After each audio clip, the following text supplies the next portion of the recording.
Hi! අද video එක අරගෙන ආවේ මට තිබුණ වෙඩින් කේක් ඕඩර් එකක් මම කොහොමද රෙඩි කරගත්තේ කියලා. එහෙනම් යන්කෝ වීඩියෝ එකට අපි බලමු මේ ටික කොහොමද මම කරගත්තේ කියලා.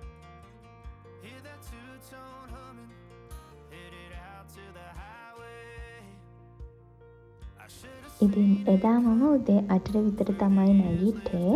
නැගිටලා මොන සෝදගෙන මං ඉස්සෙල්ලාම උදේට බිව්වේ නිල් කටරොළු බීම එකක්. ඒක බීලා කුස්සියට යනකොට අපේ අම්මා රිලන්ට් එක එහෙම බදින්න අරගෙන ඉතින් ඒ අතරේ මම බිත්තර සුදු මද ටික බීට් කරගත්තා වෙඩින් කේක් එක අනාගන්න ඕන හින්දා. මේ විදිහට පළතුරු ඔක්කොම දේවල් කපලා මම මේක කලවම් කරගත්තා බේක් කරගන්න. ඊට පස්සේ මම මේ කජු ටිකත් චූටියට කපා ගත්තා. එතකොට ලේසි හින්දා. මොකද මට ඊට පස්සේ කප් කේක් ටිකක් හදන්න තිබුණා. මේ තියෙන්නේ කප් කේක් ටික. ඉතින් එක ගානට හැම ලයින් එකකටම දාගෙන ඒක මම ලෙවල් කරගත්තා. අනිවාර්යෙන්ම කප් කේක් එකකට බැටර් එක දාලා ටෝට් පික් එකකින් හරි බාබකියු ස්ටික් එකකින් හරි මේ විදිහට එක ගානට ලෙවල් කරගන්න ඕනේ. එතකොට අපේ කප් කේක් එක එක පැත්තකට බේරෙන්නේ නැතුව ලස්සනට හොඳට පිම්බිලා එනවා. ඉතින් ඒකත් oven එකට දැම්මා. කප් කේක් නම් බේක් වෙන්න විනාඩි 20ක් පැය භාගයක් වගේ තමයි යන්නේ. ඉතින් ඒක oven එකේ නාන්න එකට වෙනස් වෙනවා.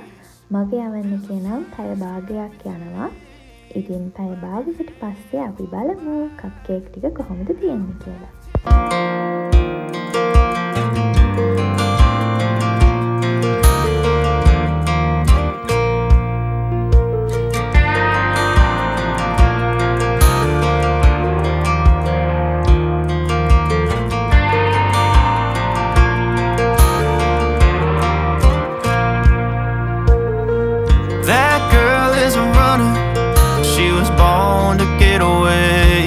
මේ තියෙන්නේ පැය භාගයකට පස්සේ ඒ කප් කේක් ටික හොඳට පිපිලා එක ගානට ඇවිල්ලා තියෙනවා.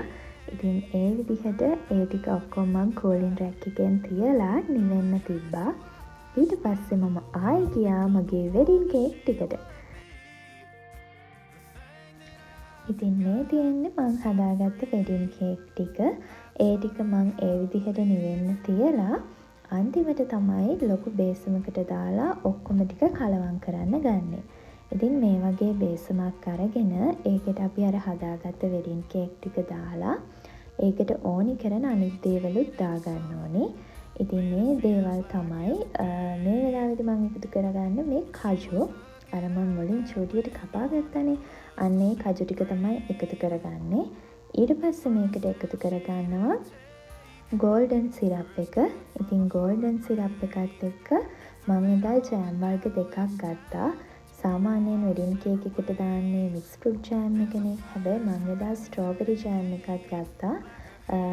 ඒකෙත් රසක් ආවා, අමුතු රසක් ආවා. ඉතින් කොහොම හරි ඒ ටික ඔක්කොම දාලා ඉස්සෙල්ලාම මම හැන්දකින් මේ ටික කලවම් කරගත්තා.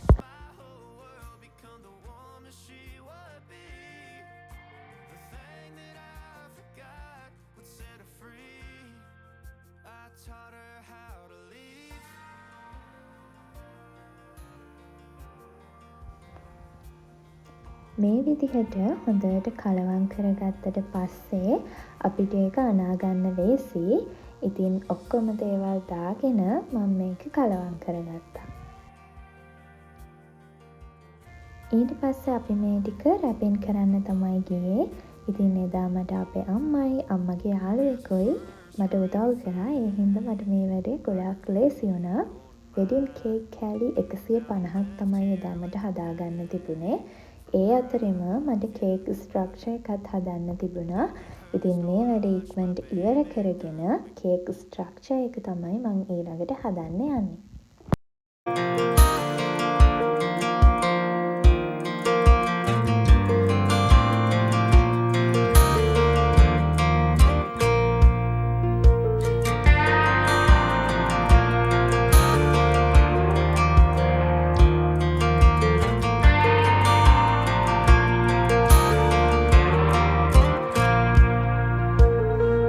That girl is a runner.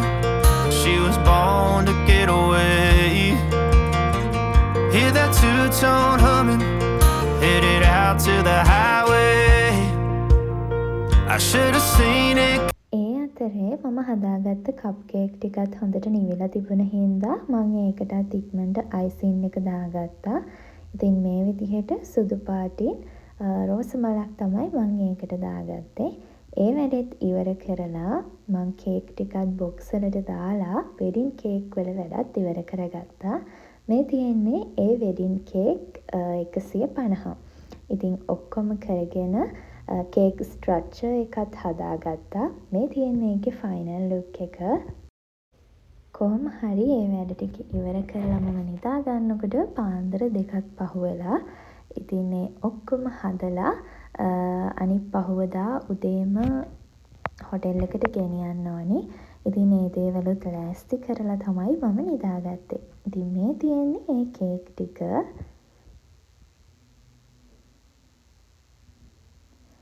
Hotel එකට යන වීඩියෝ එකක් මට ගන්න බැරි වුණා. මොකද ටිකක් පරක් වුණා. ඉතින් අදට වීඩියෝ එක ඉවර වෙනවා. තවත් ලස්සන වීඩියෝ එකක් අරගෙන එන්නම්. බයි.